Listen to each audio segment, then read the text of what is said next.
Hello and welcome. I'm Jeffrey Mishlove. Today we're going to examine the nature of time and the relationship between time and the human mind. With me in the studio is Terence McKenna, a specialist in shamanistic traditions and also hallucinogens. Terence is the co-author with his brother Dennis of Psilocybin, the Magic Mushroom Grower's Guide, and also The Invisible Landscape, Time, Hallucinogens, and the I-Ching. In addition, he is the developer of a computer software program called TimeWave Zero and is the founder of Botanical Dimensions, a non-profit organization devoted to preserving hallucinogenic plants as used by native peoples throughout the world. Welcome, Terence. It's a pleasure to be here. It's a pleasure to be with you again.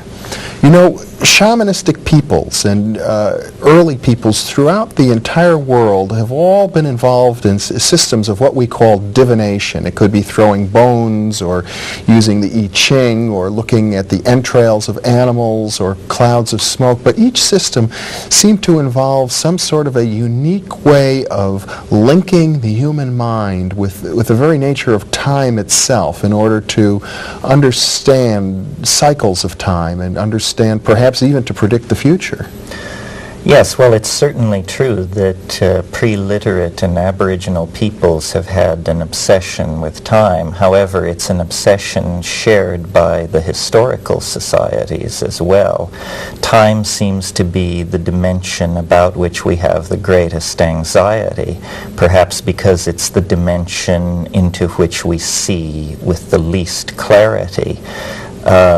Numerous peoples throughout the world have dealt with this lack of clarity as far as time is concerned by developing various methods of divination or sortilege, as it's called. The Maya to this day practice sortilege of a very complicated sort in the highlands of Guatemala. African peoples have complex divinatory systems. And we don't have to even mention the enormous sales of the I-Ching and tarot decks and astrology products here in the United States. Yes, the I-Ching is the divinatory system ni plus ultra. It seems to very early have captured the imagination of Western Orientalists James Legge and Richard Wilhelm. Their translations made it available to the Western world, and the psychologist Carl Jung, in inventing and discussing the phenomenon that he called synchronicity, popularized the I-Ching by using it as an example of this particular phenomenon. And I know in the literature today, especially in transpersonal psychology, there are many psychotherapists who use the I-Ching as a regular part of their practice, and parapsychologists have found striking evidence that the coincidences of tossing the coins in the I-Ching do have psychological validity. Yes, well, the thing which amazed me about the I-Ching and caused me to become so deeply involved with it is this fact that it seems to work against all rational expectation. The carrying out of this random ritualistic activity seems then to give a reading which is in fact applicable to the unique situation. Now, Jung's explanation of this was what he called acausal connectedness or synchronicity. This was simply the idea that it was possible for there to be a coincidence of congruence between an internal state, a psychological state, and an exterior event. An obvious example of this would be you think of someone you haven't thought of for years, and an hour later in the mail a letter arrives from them. And Jung was fascinated by these kinds of apparent coordinations of the interiorized psychic sphere and the exterior three-dimensional objective world. My approach was went somewhat deeper than Jung's, in that I felt that I had looked at many divinatory systems with the notion that I was looking at artifacts of culture, productions of the human mind that were to a large degree arbitrary. my involvement with the I-Ching led me very slowly and reluctantly to the conclusion that this was not simply a product of a cultural mentality or the stance of a particular people in a time and a place, but rather that the ancient Chinese had somehow gotten a leg up even on modern physics and had produced a theory about time that was in fact objectively possible to correlate with our own experience. In other words, a theory of time much more akin to a physicist's description of it than a shaman's description of it. And you mentioned in your introduction this time wave zero software that we've developed. What we've done is simply to formalize the notion of the Tao, to make a deep study of the mathematics inherent in the structure of the sequence of the I-Ching. See, most people are quite familiar with the fact that the I-Ching is composed of hexagrams. Hexagrams have 6 lines. They may be broken, they may be unbroken. Less well known is the fact that there is a very ancient tradition, even before the Han Dynasty, of a particular sequence being the correct sequence. It's called the King Wen sequence. And while it has been agreed upon by all scholars commenting on the matter that the King Wen sequence is somehow primary, no one had ever explained how it was ordered. You mean the order of hexagrams from 1 to 64? That's correct. Why is the first one the hexagram with all solid lines? Why is the second one the hexagram with all broken lines? And so forth and so on. I carried out an exhaustive mathematical analysis of the properties of the King Wen sequence and reached a number of conclusions such as it is not a random sequence. It was very, very carefully constructed to conserve certain mathematical goals. For instance, the number of lines that break as you transit from one hexagram to another is arranged and controlled in such a way that when you're all done, you have a ratio of even to odd of 3 to 4. Yet this is achieved without any breakages, first order of different breakages of magnitude 5. Now you're beginning to lose me a little bit. Yes, well, what this all means very simply is that the King Wen sequence was constructed by minds the equal of research mathematicians working in the world today. It sort of reminds me of the builders of the great Greek temples who used the mystical rectangle. Proportion and symmetry seems to be the central concern here. You see, we have inherited from our fascination with Eastern philosophy the idea of Tao. And Tao in the East is a concept which antedates the introduction of Buddhism into China by many, many centuries. Tao is the notion of a flux which comes and goes, a transient medium which builds structures up and pulls them apart according to its internal dynamic. Now, because these notions were introduced to the West by mystics and philosophers and people with an interest in metaphysics, it wasn't immediately grasped that a philosophy of this sort could be a mathematical formalism. That if we're talking about a medium which comes and goes, we're talking about a wave mechanical phenomenon. Well, science in the West for the past 150 years has developed a powerful set of techniques for dealing with wave phenomena. And you seem to be suggesting then that the 64 hexagrams of the I-Ching, in their mathematical relationship one to the other as you go through the sequence, describes a waveform. A waveform which is experienced in the world by human beings as time and history.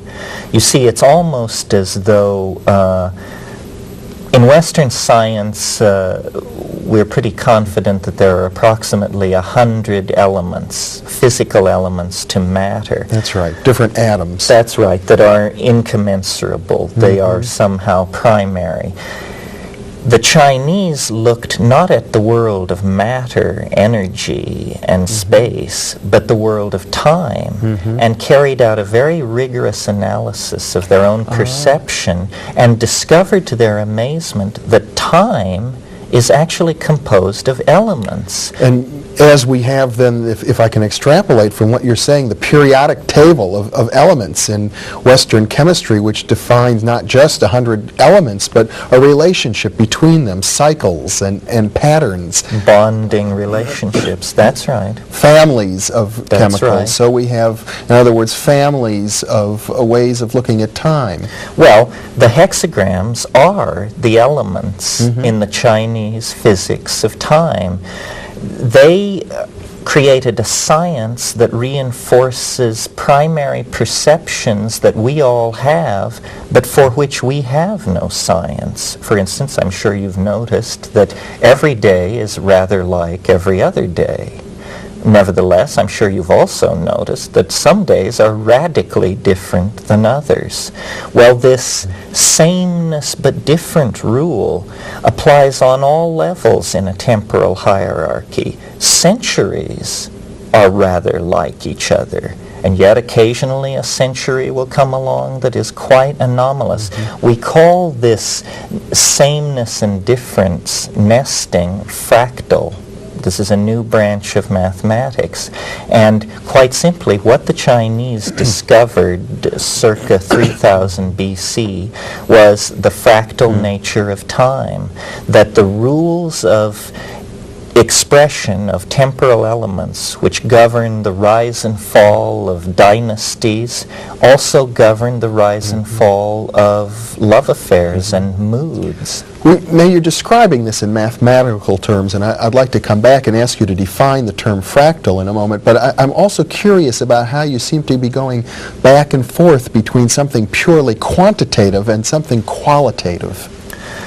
Well, that's the interesting thing, you see. The Chinese understood that these temporal elements were, in a sense, creating interference patterns with each other, much in the way that pure tones struck out on a keyboard will, through their interference with each other, create a melody. So that, for instance, if I find myself sitting in Hadrian's hamburger joint enjoying a burger, by this theory, there would actually be a relationship between that act and the Emperor Hadrian's campaigns in Britain before the fall of the Roman Empire. This is the amazing thing which James Joyce used and understood in the construction of his literary works, that a man leaving his home in Dublin on a day in 1905 to buy kidneys to fry for breakfast is in some mysterious way actually repeating the peregrinations of the hero Odysseus around the Mediterranean in his campaign to destroy Troy and return to his faithful wife. Allegory is what we're talking about, but allegory has never been taken seriously by science. Analogical reasoning is definitely déclassé in the better laboratories. But in this ancient Chinese way of looking at things, everything was caused by its analogical resonances with past and future events which had the same temporal elements embedded in them. Now, it's difficult to go into this without resorting to at least charts and diagrams, if not puzzling equations with sigmas embedded in them. Well, let me step back for a moment because we've been talking very intensively about the I-Ching, which is one system, a very popular and profound and highly respected system of this type. But there are other comparable systems. For example, there's astrology. That's right. Astrology is another one of these systems that seeks to define prepotent relationships in nature that can be known by man in order to ease movement into the future. The success of astrology, I think, is borne out by its persistence. It is, after all, one of the most persistent of human intellectual tools. It was developed 4,000 or 5,000 years ago. I think what troubles modern human beings about astrology is that it is a mechanistic system. It's like a group of cogs and wheels which all can turn at given rates, and therefore their end states can be predicted. But then we're dealing again with the nature of nested cycles. Well, we have a strong intuition of free will, Yes. and this is why I think quantum physics, with its probabilistic notion of determinacy, has been so attractive to the modern mind. My conclusions looking at the I-Ching have been that it is not possible to know the future, for if it were possible to know it, life would be a determinism and thinking would be divorced from meaning, and we would be out of business. But what is possible to know about the future is levels of novelty which future states will fulfill by the happenstance of unpredictable events. Now, this is a formal way of saying we know where the road goes, but we don't know what the scenery looks like. I think where the future is concerned, we can know where the road goes, but we cannot know what the scenery will look like. People who have looked at my theory have said, well, these time maps that your computer draws, you're trying to get rid of the future. And as a matter of fact, a map of time no more eliminates the future than a map of South America eliminates the need to go there. It simply gives one a better handle on one's destination. Now, you mentioned quantum physics a moment ago. And Yes. In quantum physics, there are a number of different notions related to the future. One is a notion of multiple universes. Another, The Wheeler notion. yes, and another is a notion of everything is probabilistic. And while we can't know with any certainty what will happen, we can state with various probabilities what the possibilities are. How does this relate to your view of the time in the future? Well, I think that at the macrophysical level, things are rather rigidly determined, with the exception of living organisms. So my interpretation of what biology is and how it relates to quantum physics and time is really biological systems are amplifiers of quantum mechanical indeterminacy. Yes. They are a way of taking the smidgen of indeterminacy that exists at the microphysical level and coaxing it into a kind of macrophysical cascade, which is life, consciousness, and self-reflection. And you see this described in the I-Ching. Yes, I think the I-Ching is an abstract modeling system for breaking this down to its simplest elements and then seeing how it works. Now, we're accustomed to thinking of science as linear progress from the distant past to the present. What I'm suggesting is that at least in the matter of time, the Chinese of the pre-Han period had a much more true and formally applicable notion of time than we ourselves do. We have failed in our effort to assimilate time into our physics because of our obsession with matter and the release of energy. Now, there are some scholars who suggest that the African Yoruba people, with their system of divination called Ifa, which has a cycle, I think, of 244 or 264 various myths and stories, is even more sophisticated than the I-Ching, which has only 64. Have you looked into that? I have looked into it. What makes the I-Ching so powerful in my mind is that it appears to be an exact analogy to the mechanism of DNA.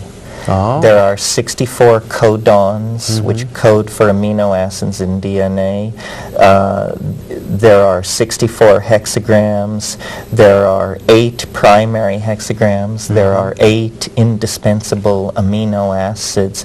I felt that really the I-Ching is like mankind's best shot at this, because it has this reflection in the biological matrix out of which consciousness emerged. In other words, the various ancient divination systems may all reflect a striving of human beings towards this intuitive understanding of the cyclical nature of time and the relationship between mind and the flow of time, and yet the I-Ching may have just sort of hit the nail on the head better than the others. Well, it's like looking at a 17th century description of the motion of the planets or a 20th century description. These are basically refinements. But yes, I think that the I-Ching represents a primary perception of the organization of mind, time, and matter. And I'll even tell you how I think they got a leg up. I think basically there is a tradition in Central Asia of the so-called stilling the heart techniques vis-a-vis yoga. And these are techniques where vital functions are suppressed. Breathing becomes very minimal. All exterior inputs are suspended. And eventually, I think the Chinese sages who practiced this form of meditation noticed a flux at the center of the stillness, which they called Tao, and which they set out to phenomenologically describe, not knowing whether it was physics, organism, or deity. And they did not prejudge this question. They simply gave a phenomenological description of the transcendental flux that they encountered in states of deep yogic ecstasy. And lo and behold, it turns out that this is the perfect technique for studying time. Time is not a phenomenon where you build machines with 8-kilometer diameters that cost trillions of dollars. Time is a phenomenon to be studied by attending dinner parties, perhaps, or pursuing love affairs, or watching the passing of the seasons. Activities much more commiserate with our vision of the Taoist sage than the white-coated scientist of the present world religion of science. So really, I think it was an involvement in organism and in the human experience. In other words, the laboratory for studying time would not so much be our observatories or our systems of quartz clocks, but rather looking inside of ourselves, observing our own organism. That's exactly precise, and the workings of our own psychology. To my mind, the greatest commentator on time in the 20th century, after Albert Einstein, would certainly have to be Marcel Proust. Proust understood more about the time we experience and was able to communicate it than any person who has ever lived. And that's within the confines of what most people consider a fairly effete, highbrow literary project. Swan's Way. Well, the entirety of Remembrance of Things Past. Yes. Yeah. Well, I haven't read that, so you've got me a bit in the dark here, and we have about 5 minutes left, so could you summarize that point or amplify it a bit? Well, I think the point we're trying to make here, that I have been involved with over the past few years, is that a revisioning of time would assuage much of what is called modern anxiety, and that we have limited the categories we were willing to entertain in dealing with this problem, and that we must genuflect to the ancient Chinese and take a page from their notebook in this matter. The I-Ching as a divinatory system of great age, reflecting the dynamics of our own genetic material, and also, though I didn't mention this evening, it also has deep calendrical properties, can be used to keep track of time, lays a basis for an understanding of this curious phenomenon called synchronicity, the coincidental meshing of interior psychic events and exterior events in the real world.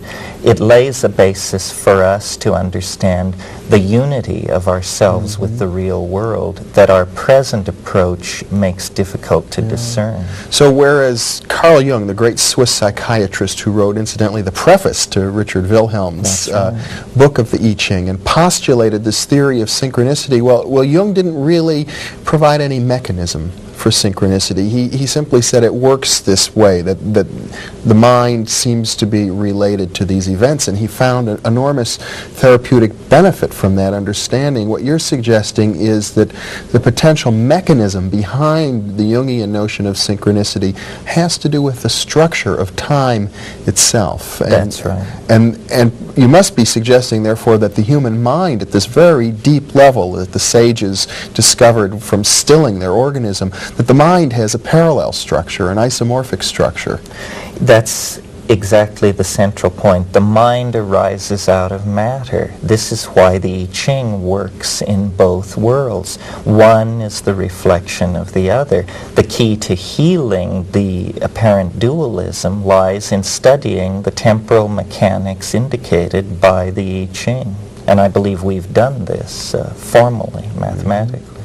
Terence McKenna, you're taking the provocative position that the I-Ching, which some people view as religion and other people dismiss as superstition, is actually a science. And I gather that your computer software package, Time Wave Zero, proposes to be the demonstration of that. We believe it does demonstrate it. Of course, ultimately, it will be up to our colleagues to judge the worth of our case. Terence, it's been a pleasure. Thank you very much for being with me. Well, it's been a pleasure to be here, Jeffrey, and discuss this with you. It's not an easy subject, believe me. And thank you very much for being with us.